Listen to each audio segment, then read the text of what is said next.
Hey friends, and happy Thursday. I'm here with some updates from the week of January 15th, 2024 with UpRiver.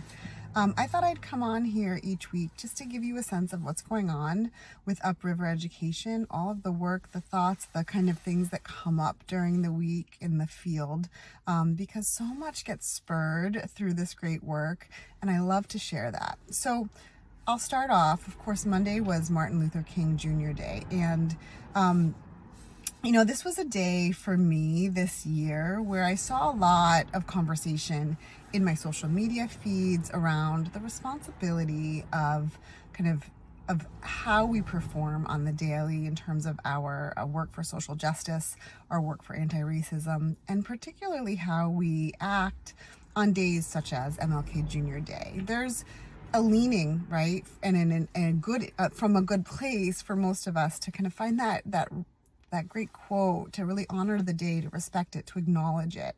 But that kind of comes at a counterbalance with, am I being performative? Am I following this work through in my daily setting each day?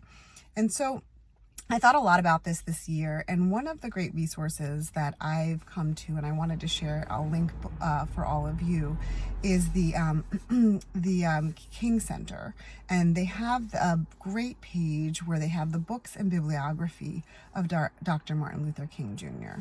And what's lovely about this is that it allows us to commit to some of that silent work. So personally, I've committed to reading more, doing more of the work that may go unnoticed, may go unacknowledged, right? May not be necessarily rewarded as doing the right work publicly, but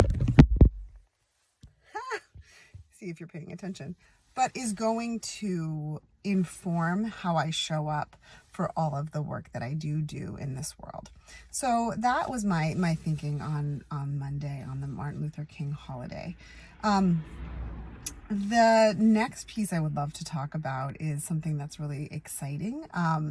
We are working with a research firm out of Boston to gain our ESSA Level 4 certification for our ESL Plus curriculum.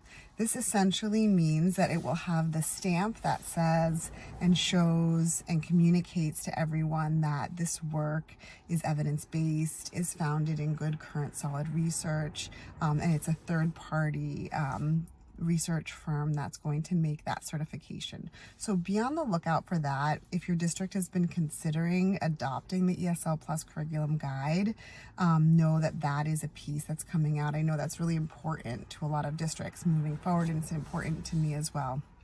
So we're really excited for that. Gosh, what else? Let's see.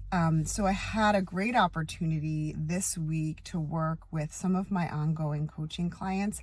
I work with some districts on a retainer basis who really want to infuse ELL or ML topics into the whole of their systems, right? Rather than seeing it as a sidecar or an extra or an afterthought, as they make changes to practices and policies, they are bringing me in to be a part of that conversation so that they understand what needs to be done. They have perspective, and they can encourage best practice along the way, baked into their regular practice.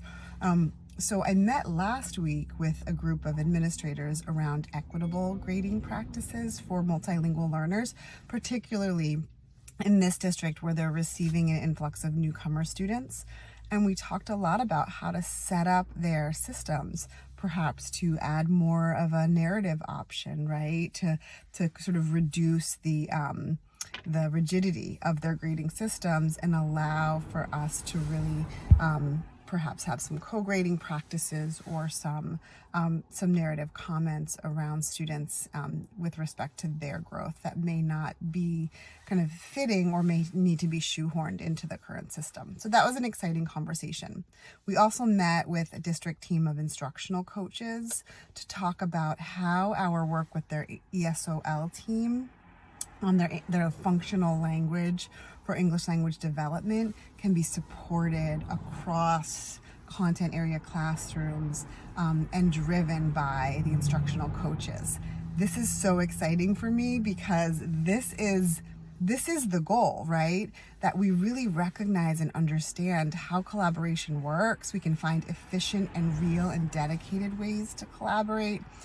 So that was probably a real highlight of my week, to see districts taking, and there are so many of them out there, guys. There are so many districts who are taking a really earnest look at their practices and want to get it right. It's just been heartening. I'm also off today to work with one district for whom we performed a comprehensive program review last year. We looked at all of the federal guidance areas for English learner education. We did document reviews, we did data reviews, site visits, interviews, stakeholder interviews, all of that. And that yielded a large 40-page report. Now we're taking that report, we're continuing the work this year with a stakeholder group of educators representing all kind of walks within the district, so that we can create an action plan that's comprehensive for the district. So that work kicks off today. I'm really excited. I'm actually about to hop into that group. And then finally, I'll say we dropped, since this week's marked the 15th of the month, we dropped a new module for our Merrimack College, our Merrimack Institute for New Teacher Support program, which is asynchronous learning for teachers. We dropped what I believe is our 5th module in this series into our online portal. And let me just say, these educators have really shown up. They've shown us that, when teachers push back about PD that doesn't work, or timings, or being forced into PDs that don't match their needs, listen to them. Because these teachers are showing up for asynchronous work. They're doing it on their time. They're they're adding comments that are meaningful. They're creating personalized plans for their next best step, not just some kind of compliance measure, but they're actually really thinking and thoughtful. I'm just loving working with this group of educators. I hope that we do have an in-person meetup in the spring, because it's just been phenomenal to listen to and watch their comments and their engagement in their way and in their time. So those are the updates this week. Stay tuned. I'm going to try to push this out each week to give you a sense of what's going on in here, what's going on out there. But please respond with your thoughts, comments, questions. I'd love to hear what's going on with you. All right. Have a great week.